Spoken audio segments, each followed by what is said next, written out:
আমাদের সম্মান নষ্ট করার জন্য তারা নানাভাবে বিভিন্ন অপকর্ম করছে। মাদক ব্যবসায়ী, সন্ত্রাসী, চাঁদাবাজি সে যেই হোক না কেন, সে যদি আমার বাবা হয় তাকে কোনো প্রকার কোনো ছাড় দেওয়া হবে না। ছাত্রদল সবসময় মাদকের বিরুদ্ধে ছিল, আছে, থাকবে আজীবন।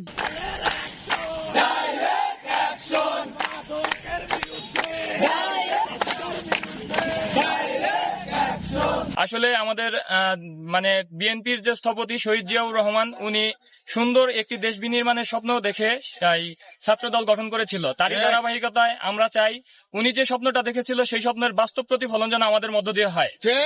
আমরা ইতিমধ্যেই দেখেছি, আমার সাধারণ সম্পাদক রবিউল করিম রায়হান বলেছেন যে আমরা সোশ্যাল মিডিয়া বা ইউটিউব, ফেসবুক যে জায়গায় ঢুকি আমরা দেখতে পারি বিভিন্ন জায়গায় বিভিন্ন নৈরাজ্য চলছে।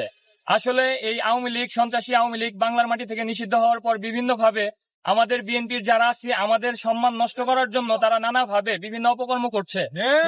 সময় যাবত এখন পর্যন্ত ব্যাপক পরিমাণে মাদক, সন্ত্রাসী, চাঁদাবাজি, লুটপাট আমরা ইউটিউব,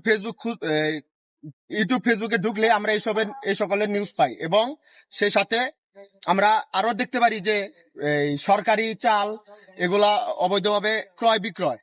আমরা এগুলার বিপক্ষে এবং মাদকের বিপক্ষে আমরা আজকের এই বিক্ষোভ সমাবেশ করতেছি। আমাদের এই মাদক ব্যবসায়ী, সন্ত্রাসী, চাঁদাবাজি সে যেই হোক না কেন, সে যদি আমার বাবা হয় তাকে কোনো প্রকার কোনো ছাড় দেওয়া হবে না। ছাত্রদল সবসময় মাদকের বিরুদ্ধে ছিল, আছে, থাকবে আজীবন। এই মাদকের ঠাই পিংলা ইউনিয়নে হবে না, হবে না। পিংলা ইউনিয়ন ছাত্রদল আর কঠোর হাতে মোকাবেলা করবে। পিংলা ইউনিয়ন ছাত্রদল মাদকের বিরুদ্ধে অবিরাম সংগ্রাম চালিয়ে যাবে। পিংলা ইউনিয়নে মাদকের স্থায়ী কখনোই হবে না।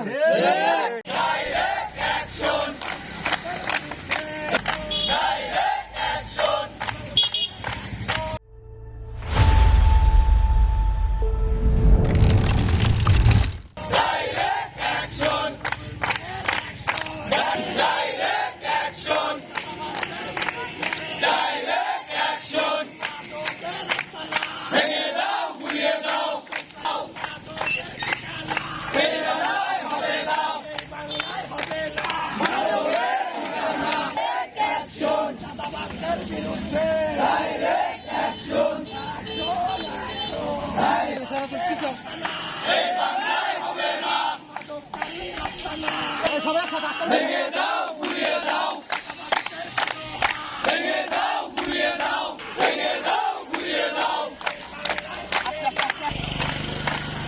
এই বাংলায় হবে না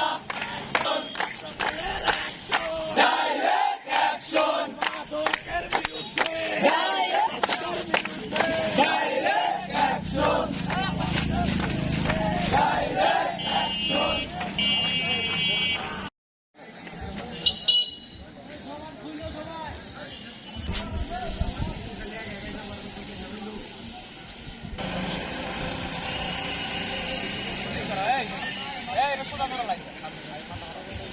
আমার কাছ থেকে